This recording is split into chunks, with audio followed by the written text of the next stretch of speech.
દેખાડ્યું, મેં કીધું ભાઈ આ શું છે, તમે શું જોવો છો, મારે જોવડાવવું છે.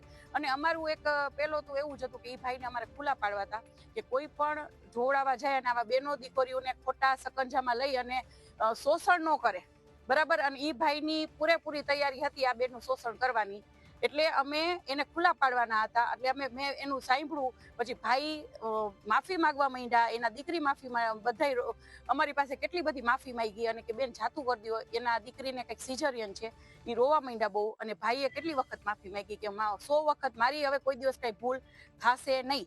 એટલે અમે એની ઉપર વિશ્વાસ કરી ગયા, છતાંય મને એક એવું થયું કે અમે અહીંયાથી નીકળશું એટલે અમારી ઉપર કાંઈ પણ એક્શન લેવાય ખોટી આ લોકો. એટલે અમે એમને એમ કીધું કે ભાઈ આપ ન્યૂઝમાં આપની માફી પત્ર એક અમને આપી દો, અમારે કઈ વાયરલ પણ નથી કર્યું, પણ બીજી વાર આવું કોઈ બેન દીકરીઓ સાથે આપ કરતા નહીં. દેખાડ્યું, મેં કીધું ભાઈ આ શું છે, તમે શું જોવો છો, મારે જોવડાવવું છે.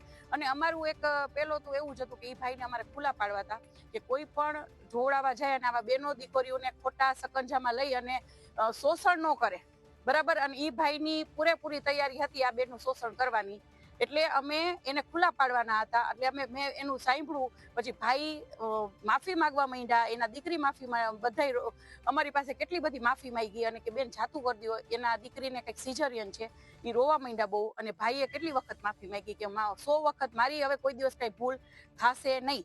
એટલે અમે એની ઉપર વિશ્વાસ કરી ગયા, છતાંય મને એક એવું થયું કે અમે અહીંયાથી નીકળશું એટલે અમારી ઉપર કાંઈ પણ એક્શન લેવાય ખોટી આ લોકો. એટલે અમે એમને એમ કીધું કે ભાઈ આપ ન્યૂઝમાં આપની માફી પત્ર એક અમને આપી દો, અમારે કઈ વાયરલ પણ નથી કર્યું, પણ બીજી વાર આવું કોઈ બેન દીકરીઓ સાથે આપ કરતા નહીં.